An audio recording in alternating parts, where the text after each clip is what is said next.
नमस्कार, जय हिंद। इस वीडियो में हम ज्ञान बिंदु जीएस एकेडमी का जो है हिस्ट्री का यहाँ से हम लोग क्वेश्चन सीरीज स्टार्ट करने जा रहे हैं और इसमें हम इतिहास का, आधुनिक भारत के इतिहास का पहला चैप्टर देखेंगे, 18वीं शताब्दी में नवीन स्वायत्त राज्य। तो चलिए थोड़ा सा मैं इसको जूम कर लूँ और करना स्टार्ट करते हैं। देखिए, पहला क्वेश्चन है, हैदराबाद में स्वतंत्र आसफ जाही वंश की स्थापना किसने की थी? तो हैदराबाद में आसफ जाही वंश का जो स्थापना है वो निजामुल मुल्क ने किया था। अगला है, सही स्टेटमेंट चुनना है। निजामुल मुल्क ईरानी गुट का था? तो नहीं, निजामुल मुल्क जो था ये एक तुरानी गुट का था। अगला क्वेश्चन है कि अगला स्टेटमेंट है, निजामुल मुल्क ने सैयद बंधुओं के पतन में महत्वपूर्ण भूमिका निभाई थी। तो ये स्टेटमेंट आपका सही है। नेक्स्ट देख लेते हैं स्टेटमेंट कि निजामुल मुल्क को मुग़ल सत्ता के अंतर्गत 7000 आसफ का दर्जा मिला था। आसफ जाह का दर्जा मिला था? तो नहीं, 7000 जात का दर्जा मिला था। तो स्टेटमेंट सही पूछा है, तो आपका आंसर बी हो जाएगा। अगला देखिए, निजाम उल मुल्क को किस मुग़ल बादशाह ने दक्कन का सूबेदार नियुक्त किया या घोषित किया था? तो ये काम किया था मोहम्मद शाह, जिसको हम रंगीला के नाम से भी जानते हैं, मोहम्मद शाह रंगीला। तो आंसर सी। विचार करना है कथनों पर। निजामुल मुल्क ने हिंदुओं के प्रति उदारता की नीति अपनाई तथा उसने एक हिंदू पूरन चंद को अपने दीवान नियुक्त किया। तो ये स्टेटमेंट देखिएगा तो सही है। मुग़ल सम्राट मोहम्मद शाह ने चिनक्रीज खां को आसफ जाह की उपाधि दी थी। तो दोनों स्टेटमेंट यहाँ पे सही है और सही ही पूछा है। सुकरखेरा का जो युद्ध है वो 1724 ईस्वी में हुआ था। किसके बीच हुआ था यहाँ पे वो पूछा गया है। तो सुकरखेरा का जो युद्ध है वो 1724 ईस्वी में हैदराबाद के निजाम और मुग़ल सूबेदार मुवारिज खां के बीच हुआ था। गलत कथन को आपको चुनना है। कर्नाटक मुग़ल साम्राज्य के अधीन एक उपराज्य था जो कि दक्कन के गवर्नर के अधीन था। ये स्टेटमेंट सही है। आपको गलत पूछा है तो ये नहीं होगा। स्वतंत्र कर्नाटक राज्य की स्थापना सादतुल्ला खान ने की थी तथा इसने अपनी राजधानी अर्काट को बनाया। ये भी स्टेटमेंट सही है। अगला है आपका कि कर्नाटक के उत्तराधिकारी के प्रश्न पर फ्रांसीसियों और डचों के मध्य संघर्ष हुआ था। तो देखिए, कर्नाटक के उत्तराधिकारी के प्रश्न पर अगर हम बात करें तो फ्रांसीसी और डच नहीं, जबकि फ्रांसीसी और अंग्रेज़ों का जो है संघर्ष हुआ था।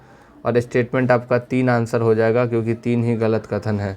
अगला में भी आपको असत्य कथन चुनना है कि 1700 ईस्वी में औरंगजेब ने मुर्शिद कुली खां को बंगाल का दीवान नियुक्त किया था। ये स्टेटमेंट सही है। मुर्शिद कुली खां ने बंगाल की राजधानी ढाका के स्थान पर अजीमाबाद को बनाया। ये स्टेटमेंट गलत है। अगला देखते हैं कि बंगाल के किस शासक ने किसानों को इजारेदारी प्रथा तथा तकावी ऋण प्रदान किया था? तो ये जो ऋण है ये मुर्शिद कुली खां के द्वारा किसानों को दिया जाता था। नेक्स्ट क्वेश्चन की अगर हम बात करें तो अगला क्वेश्चन है, 1740 ईस्वी में जो गिरिया का युद्ध हुआ था वो किसके बीच में हुआ था? तो गिरिया का युद्ध जो है अलीवर्दी खां और सरफराज खां के बीच हुआ था, जिसमें सरफराज खां की हार हुई थी। नेक्स्ट क्वेश्चन है, मुर्शिद कुली खां को बंगाल 1717 ईस्वी की सूबेदारी किस मुग़ल बादशाह से मिली थी? तो उनको जो है ये सूबेदारी फर्रुखसियर के द्वारा मिला था। अगला क्वेश्चन देखिए, 11 नंबर है कि कौन सा मराठा सरदार था जिसने अलीवर्दी खां ने उड़ीसा के एक भाग को राजस्व प्रदान किया था? तो मराठा सरदार जो था उनका नाम है रघुजी भोसले। अगला क्वेश्चन है कि बंगाल के किस नवाब ने अंग्रेज़ों तथा फ्रांसीसियों को क्रमशः कलकत्ता और चंद्रनगर के किलाबंदी करने की अनुमति नहीं दी थी? तो अलीवर्दी खां ने नहीं दी थी।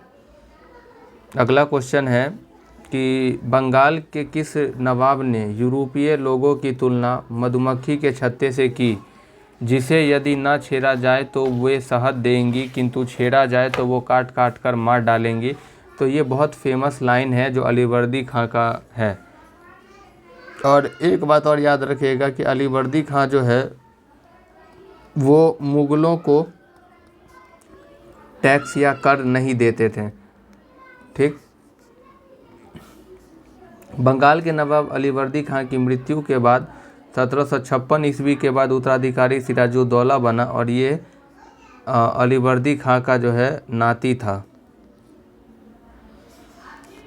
1757 में पलासी के युद्ध में सिराजुद्दौला के विरुद्ध अंग्रेजों का साथ किसने दिया? तो सेना नायक मीर जाफर, मौसी घसीटी बेगम और पूर्णिया के नवाब शौकत जंग सभी ने। ब्लैक होल की घटना के संदर्भ में आपको यहाँ पे सही कथन बताना है कि यह घटना जो है सिराजुद्दौला के समय 20 जून 1756 को हुई थी, तो ये सही है। और इस घटना का उल्लेख अंग्रेजी अधिकारी हॉलवेल ने किया है, तो ये भी स्टेटमेंट सही है, दोनों सही है। काल कोठरी या ब्लैक होल की घटना, नवाब ने एक छोटी सी कमरे में 146 लोगों को बंद कर दिया, जिसमें से महज 23 अंग्रेज जिंदा बच पाए। कहाँ घटी थी? तो ब्लैक होल की घटना जो है वो कोलकाता में घटी थी। नेक्स्ट देखते हैं कि नेक्स्ट क्वेश्चन है कि नवाब सिराजुद्दौला एवं ईस्ट इंडिया कंपनी के बीच संघर्ष के प्रमुख कारण क्या थे? तो इसका संघर्ष का सबसे जो प्रमुख कारण था वो था अंग्रेज़ों ने व्यापार छूटों का दुरुपयोग किया था। इतिहासकारों ने क्लाइव का गीदड़ जो है वो मीर जाफ़र को कहा है। और अगला क्वेश्चन है कि मीर कासिम ने बिहार में बंदूक और तोपों का कारखाना मुंगेर में स्थापित किया था। किसने अपनी राजधानी मुर्शिदाबाद से मुंगेर हस्तांतरित कर दी थी? तो ये जो है मीर कासिम के द्वारा किया गया था। सबसे अधिक महत्वपूर्ण निर्णायक युद्ध जिसने अंग्रेज़ों के भारत प्रभुत्व को स्थापित किया, तो ये जो है ये युद्ध बक्सर का युद्ध है 1757। और पलासी देख ले तो 1764 और वांडीवास जो है ये 1760 में है। पानीपत का तीसरा लड़ाई 1771 में। तो इस तरीके से आप याद रखिएगा। किसने मीर कासिम तथा शुजा-उद-दौला के साथ मिलकर ईस्ट इंडिया कंपनी पर युद्ध घोषित किया और वे बाद में बक्सर के युद्ध में अंग्रेज़ों से पराजित हो गए? तो यहाँ पे शाह आलम द्वितीय हैं। किस संधि के द्वारा अंग्रेज़ों ने बंगाल, बिहार, उड़ीसा का दीवानी अधिकार प्राप्त किया? तो ये इलाहाबाद का संधि है और ये 1765 में हुआ था। बंगाल के नवाबों का सही कालक्रम आपको सजाना है यहाँ पे। अगर सरफराज खां का अगर आप कार्यकाल देखें तो ये है 1739 से लेके 1740। अलीवर्दी खां का 1740 से 56। मीर कासिम की अगर हम बात करें तो 1760 से 63। और शुजाउद्दीन का बात करें तो इनका है 1727 से 39। यानी 3 पहले होगा और 3 एक ही में है पहले, यानी आंसर सी हो जाएगा। अवध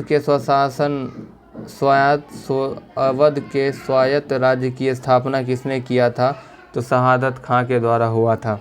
अगला क्वेश्चन है 1723 ईस्वी में नया राजस्व बंदोबस्त रेवेन्यू सेटलमेंट को लागू किया था। शहादत खां ने लागू किया था।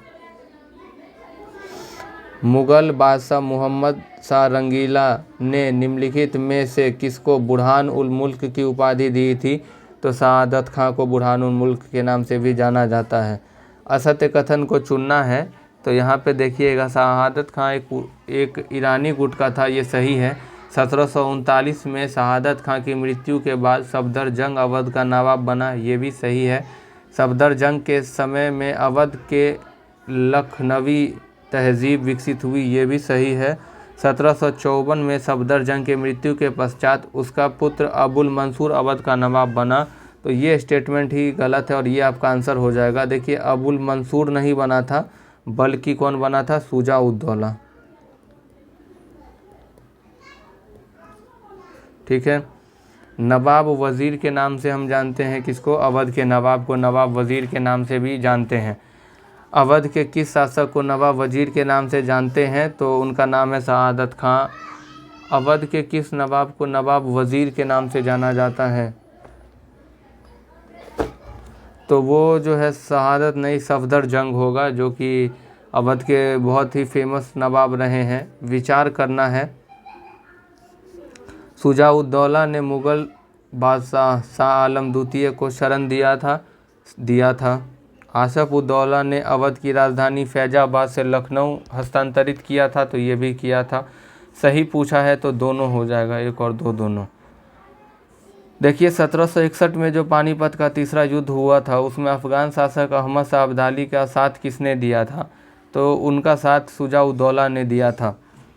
अगला देखिए बक्सर का युद्ध जो है, जो कि 1764 में हुआ था, संयुक्त सेना का नेतृत्व कौन कर रहा था, तो शाह आलम द्वितीय के द्वारा जो है, या मीर कासिम के द्वारा, या शुजा उद्दौला के द्वारा किया जा रहा था। तो इसका जो संयुक्त सेना का नेतृत्व है वो शुजा उद्दौला के द्वारा किया जा रहा था।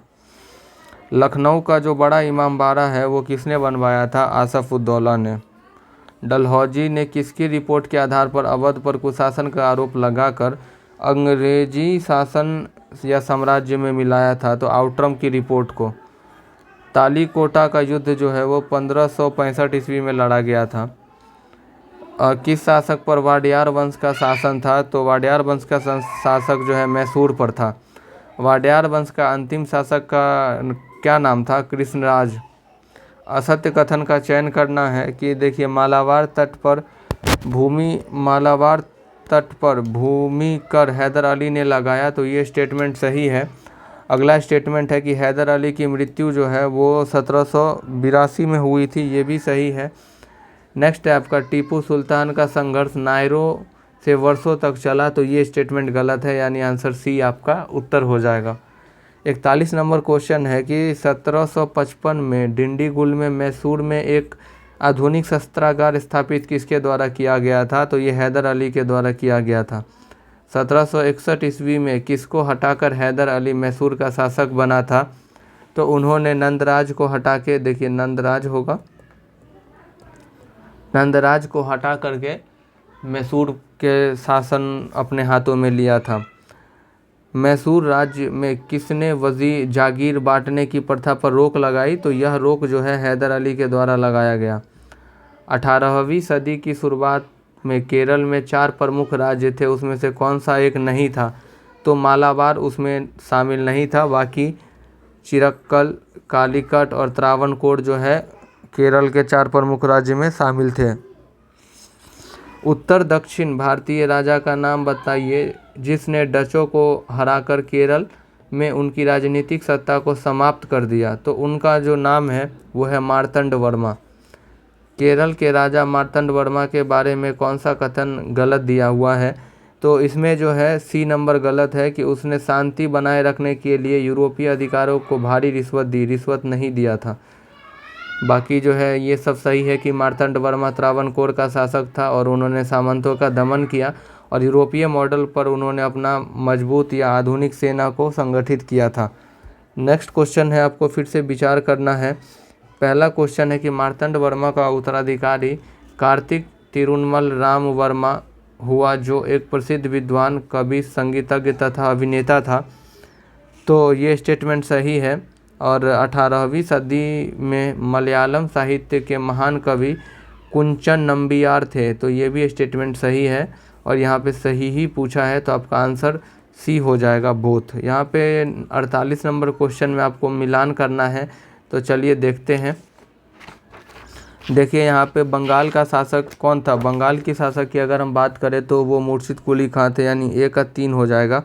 ऑप्शन की ओर बढ़िए तो ए का 3 एक ही में है, यानी आपका आंसर बी हो जाएगा। इस तरीके से बी का 1 यानी हैदराबाद चिंक्लिज खां, सी का 2 यानी कर्नाटक सादतुल्ला खां, डी का 5 यानी अवध शहादत खां और ई का 4 केरल का त्रावणकोर का मार्तंड वर्मा। गलत विकल्प को चुनना है, यानी कथन जो है उसमें गलत कथन को चुनना है। तो देखिए इसमें जो है जाट राजा का स्थापना चूड़ामन एवं बदन सिंह ने किया था, तो ये सही है। जाट नेता सूरजमल को जाटों का अफलातून या प्लेटो कहा जाता है, तो ये भी सही है। पानीपत की तीसरी लड़ाई सूरजमल ने अहमद शाह अब्दाली के साथ किया था, तो ये स्टेटमेंट गलत है और यही आंसर हो जाएगा।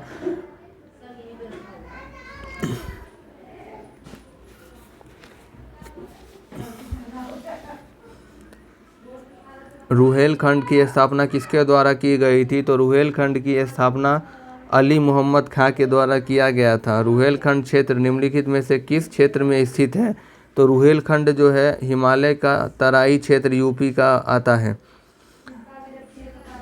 नेक्स्ट क्वेश्चन है मिरानपुर कटरा के युद्ध कब लड़े गए थे? तो मिरानपुर कटरा का जो युद्ध है वो लड़ा गया था आपको सन 1774 ईस्वी में। रुहेलों के किस नेता ने बाहरी आक्रमणों से रक्षा के लिए अवध के नवाब वाजिद वजीर से संधि की थी? तो रुहेल के जो नेता हैं उन्होंने अवध के नवाब जो हैं किनके साथ उन्होंने संधि की थी? तो वो थे हफीज़ रहमत खां। मुग़ल काल में पंजाब प्रांत की राजधानी कहाँ थी? मुग़ल काल में पंजाब प्रांत की राजधानी लाहौर थी। गुरु नानक ने अपना उत्तराधिकारी किसे नियुक्त किया था? तो गुरु नानक ने अपना उत्तराधिकारी गुरु अंगद को नियुक्त किया था। किस सिख गुरु ने गुरुमुखी लिपि के लिखने का प्रारंभ किया? तो गुरु अंगद के द्वारा ये लिखा गया। गुरु नानक तो नहीं होंगे, वो सिख धर्म के संस्थापक हैं। अगला है क्वेश्चन आपका कि किस सिख गुरु ने लंगर प्रथा को स्थायी बनाया तथा मंजी प्रथा का विस्तार तथा सती प्रथा का विरोध किया? तो ये गुरु अमरदास के द्वारा किया गया था। अमृत शहर का स्थापना किसके द्वारा किया गया? गुरु रामदास के द्वारा। गलत स्टेटमेंट को आपको चुनना है। तो इसमें जो है गुरु अर्जुन देव आदि ग्रंथ का संकलन करता है, तो ये सही है। गुरु हरगोविंद अकाल तख्त की स्थापना है, तो ये भी सही है। गुरु गोविंद सिंह सिखों को लड़ाकू कौम में बदलना चाहता था, ये गलत है, सी आंसर हो जाएगा। गुरु तेग बहादुर हिंदू धर्म के प्रबल समर्थक थे, तो ये स्टेटमेंट सही है। अगला क्वेश्चन है कि निम्नलिखित में से किन सिख गुरुओं का तात्कालिक शासकों ने मृत्यु दंड दिया था? तो अगर हम बात करें तो गुरु अर्जुन देव और गुरु तेग बहादुर को जो है वो अंग्रेज शासक जो है गुरु अर्जुन देव की अगर हम बात करें तो गुरु अर्जुन देव को जहांगीर के द्वारा और गुरु तेग बहादुर को औरंगजेब के द्वारा जो है फांसी या मृत्यु दंड दिया गया था। तो आंसर ए हो जाएगा 2 और 4। किस सिख गुरु के द्वारा सिखों में पाहुल प्रथा की स्थापना या शुरुआत की गई थी? तो पाहुल प्रथा का शुरुआत करने का श्रेय गुरु गोविंद सिंह जी को जाता है। अगले में सही स्टेटमेंट आपको चुनना है। इन्होंने गुरु गोविंद सिंह के बारे में है, यहाँ पे लिखा हुआ है कि इन्होंने 1699 में आनंदपुर साहिब में खालसा पंथ की स्थापना की। तो पहला स्टेटमेंट सही है। गुरु गोविंद सिंह ने श्री गुरु ग्रंथ साहिब को सिखों का जीवित गुरु घोषित किया, 2 भी सही है। गुरु अर्जुन देव व जफरनामा का फारसी में अनुवाद किया था, तो नहीं, ये स्टेटमेंट गलत है। तो आंसर ए और 2 हो जाएगा। असत्य कथन का चयन करना है। असत्य कथन यहाँ पे दिया गया है, जिसमें पहला स्टेटमेंट को देखते हैं कि बंदा बहादुर के बचपन का नाम लक्ष्मण देव था, तो ये तो सही है, ये सही है स्टेटमेंट। अगला है कि बंदा बहादुर को सच्चे बादशाह कहा जाता है, ये भी सही है।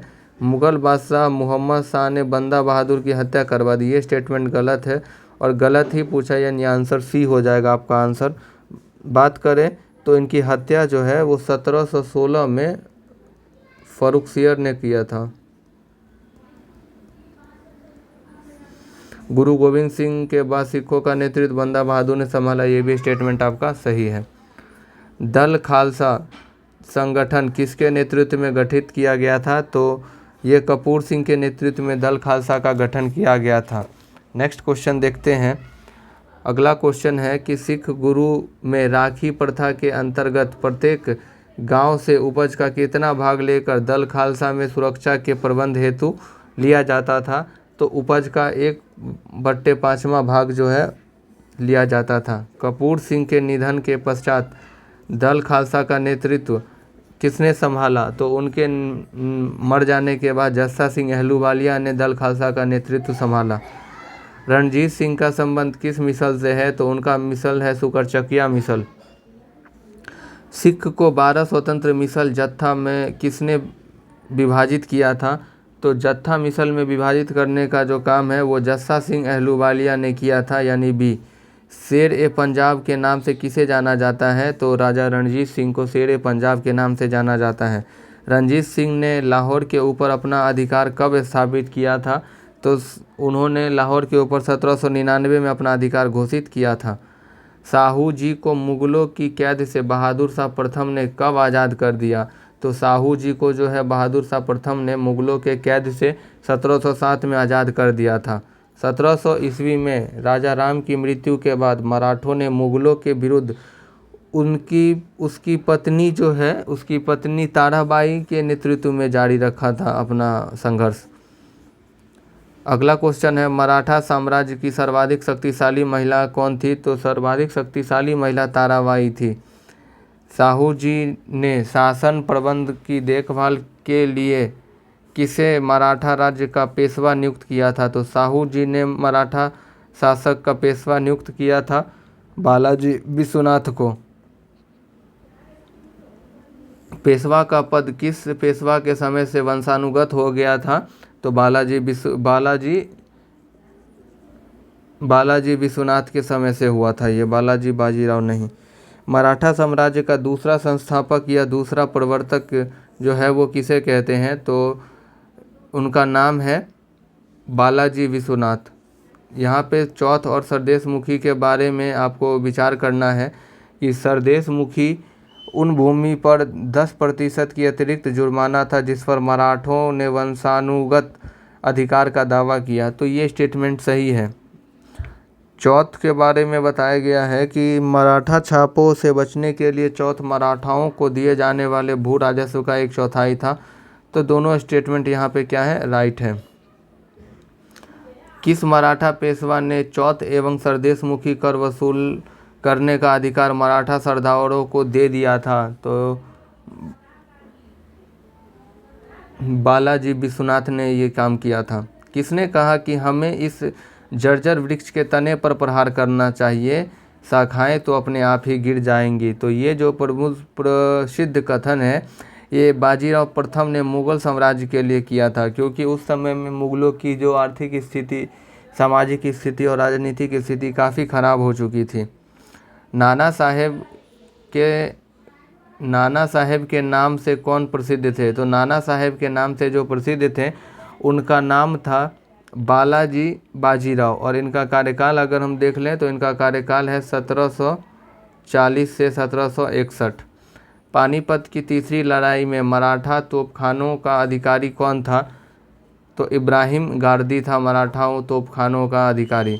पानीपत का तृतीय युद्ध जो कि 1761 में हुआ था के लिए प्रलयकारी सिद्ध हुआ, यह कथन किस विद्वान का है? तो यह जो कथन है वो काशीराम पंडित का है, या काशीराम या काशीराज भी लिखा जाता है।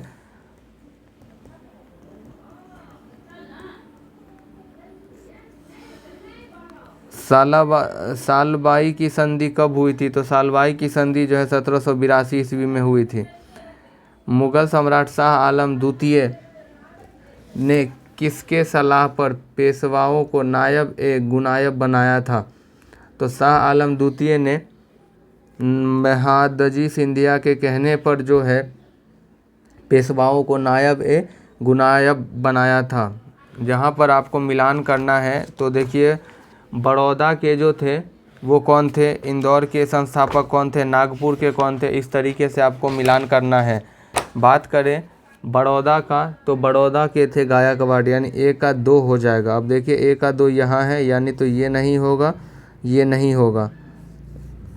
बी का देखते हैं, इंदौर के कौन थे, तो इंदौर के होलकर थे, यानी बी का 3 है और आंसर बी हो जाएगा। सी का 4 है, यानी नागपुर के भोसले और ग्वालियर के सिंधिया थे। अगला क्वेश्चन है कि 31 दिसंबर 1802 को किस मराठा शासक ने वसीन के संधि पर हस्ताक्षर किए थे? तो बाजीराव द्वितीय ने वसीन के संधि पर हस्ताक्षर किए थे 1802 ईस्वी में।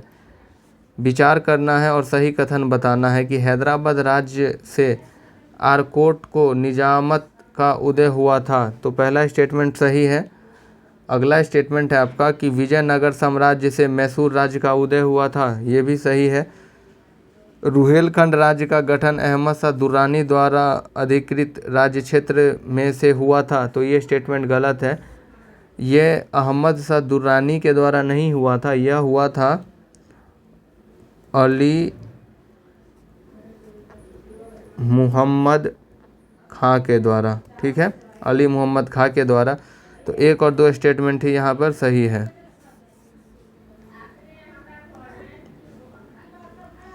कौन सा स्टेटमेंट सही नहीं है? अली मर्दान खां ने बंगाल में राजस्व कृषि पद्धति प्रारंभ की थी। तो पहला स्टेटमेंट जो है वो सही है। और सॉरी यहाँ पे लिखा है कि कौन सा सत्य कथन नहीं है। अली मर्दान खां ने बंगाल में राजस्व कृषि पद्धति का प्रारंभ, देखिए ये अली मर्दान खां ने नहीं किया था, बल्कि ये शुरुआत जो है मुर्शिद कुली खां के द्वारा हुआ था।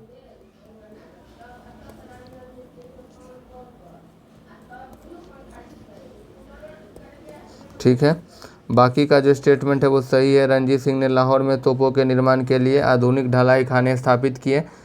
आमेर के सवाई जय सिंह ने यूक्लिड के रेखा गणित के तत्वों का संस्कृत में अनुवाद करवाया। और मैसूर में टीपू सुल्तान ने श्रृंगेरी मंदिर के देवी शारदा की मूर्ति के निर्माण के लिए दान दिया था। ये स्टेटमेंट सही है। 89 नंबर क्वेश्चन है कि 1765 में दीवानी प्रदान किए जाने के बाद ब्रिटिश सबसे पहले किस पर्वतीय जनजाति के संपर्क में आए? तो खासी जनजाति के संपर्क में आए। भारतीय शासकों में कौन था जिसने विदेशों में आधुनिक पद्धति के दूतावास स्थापित किए? तो ये जो थे वो टीपू सुल्तान थे। महाराजा रणजीत सिंह की राजधानी कहाँ थी? तो उनकी राजधानी लाहौर थी। 92 देखिए, पंजाब के पूर्व महाराजा दिलीप सिंह के विषय में कौन सा कथन सत्य है? तो दिलीप सिंह के विषय में कथन पहला ही सत्य है कि 23 अक्टूबर 1893 को उनका निधन पेरिस में हुआ था। बाकी जो स्टेटमेंट है वो गलत है। निम्नलिखित में से कौन एक मुगल सम्राट द्वारा नियुक्त बंगाल का अंतिम गवर्नर या सूबेदार था? तो मुर्शिद कुली खां। सिराजुद्दौला लॉर्ड क्लाइव द्वारा परास्त हुआ था। किस युद्ध में रॉबर्ट क्लाइव द्वारा सिराजुद्दौला परास्त हुआ था? तो वो पलासी 1757 में। किस सिख गुरु ने फारसी में जफरनामा लिखा था? तो जफरनामा लिखा था वो लिखने वाले थे गुरु गोविंद सिंह। नेक्स्ट है, किस सिख गुरु को मुगल बादशाह जहांगीर ने हत्या करा दी थी? तो गुरु अर्जुन देव का जो हत्या है वह जहांगीर के द्वारा करवा दिया गया था। रणजीत सिंह ने सुप्रसिद्ध कोहिनूर हीरा प्राप्त किया था किससे? तो रणजीत सिंह ने जो प्रसिद्ध कोहिनूर हीरा है वह उन्होंने शाह शुजा से प्राप्त किया था। कौन सा युद्ध था जिसने भारत में ब्रिटिश प्रभुत्व को स्थापित किया था? तो वह युद्ध है आपका पलासी का युद्ध। बक्सर तो 1764 था और पलासी था 1757। पलासी का युद्ध लड़ा गया था 1757 में। सिराजुद्दौला लॉर्ड क्लाइव द्वारा परास्त हुआ था, वह हुआ था पलासी के युद्ध 1757 में। भारतवर्ष में ब्रिटिश साम्राज्य का संस्थापक माना जाता है रॉबर्ट क्लाइव को। और यहाँ पे स्वर्ग से उत्पन्न सेना नायक की संज्ञा जो है वो भी रॉबर्ट क्लाइव के लिए इस्तेमाल किया गया है। पलासी का जो युद्ध है वो पलासी का युद्ध बंगाल में है, पश्चिम बंगाल में। अगला है कि कौन सा युद्ध भारत में अंग्रेज़ों के आधिपत्य की स्थापना की दृष्टि से महत्वपूर्ण समझा जाता है? तो यह बक्सर का युद्ध है जो कि हुआ था 1764 में, क्योंकि 1764 के युद्ध के बाद भारत देश में कोई भी शक्तिशाली शासन या सत्ता नहीं बची थी। सॉरी, एक मिनट रुकिएगा।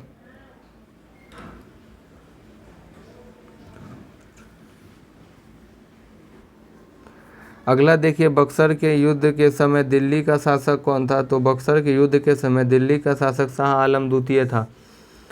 बक्सर की लड़ाई के समय बंगाल का नवाब कौन था? तो बंगाल का नवाब जो बक्सर की लड़ाई के समय मीर जाफर था।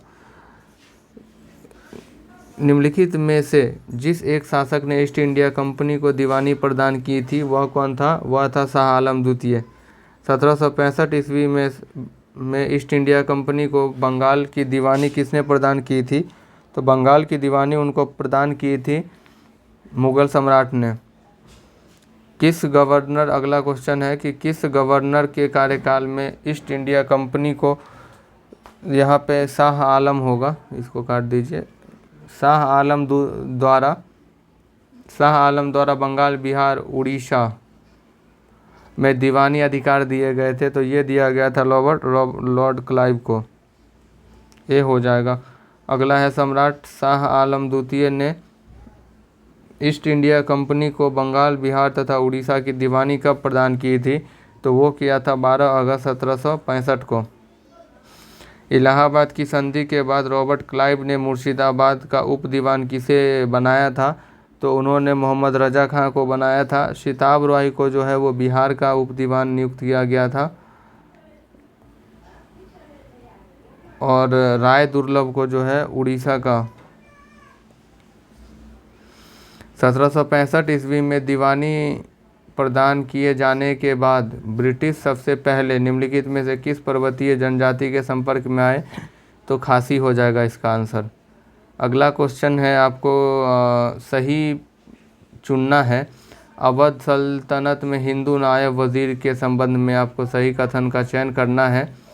तो पहला स्टेटमेंट आप देखिए कि राजा टिकैत राय नवाब आसफ दौला का अर्थ मंत्री था, तो ये सही है। अवध के नवाबों के राज्य में सामान्यतः कतिपय हिंदू जातियों के लोगों का उच्च स्थान प्राप्त था, तो दोनों स्टेटमेंट सही है, सही ही पूछा है।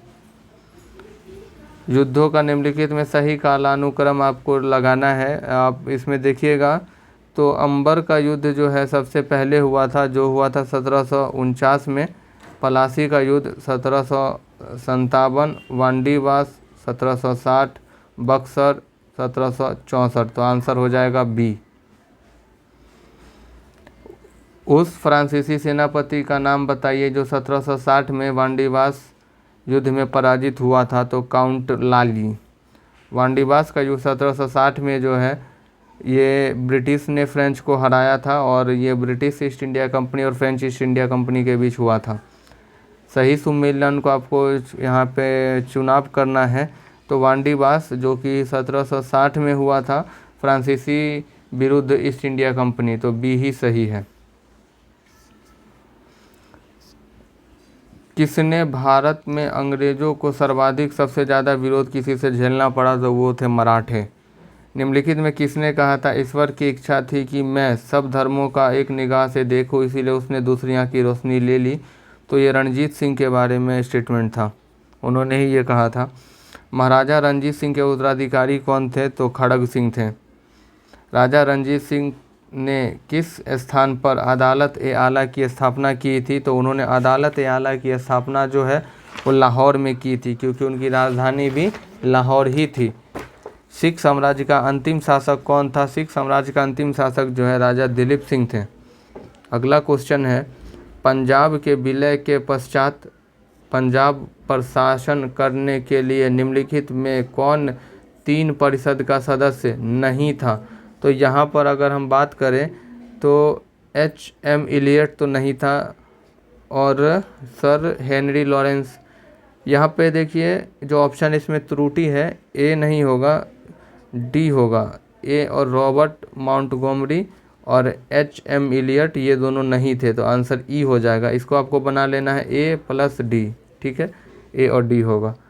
और ब्रिटिश जनरल जिसने हैदर अली को पोर्टो नोवा के युद्ध में हराया था, पोर्टो नोवा के युद्ध की अगर हम बात करें तो ये 1781 में हुआ था, और हैदर अली ने जो है सर आयरकुट को हराया था। और यहाँ पे हमारा जो पहला चैप्टर है उसको आज हमने संपन्न किया है, जिसका नाम है आपका 18वीं शताब्दी में नवीन स्वायत्त राज्य। इसी तरीके से सारे चैप्टर देखेंगे क्रमवार। तब तक के लिए मिलते हैं अगले वीडियो में, पढ़ते रहिए। जय हिंद, जय भारत।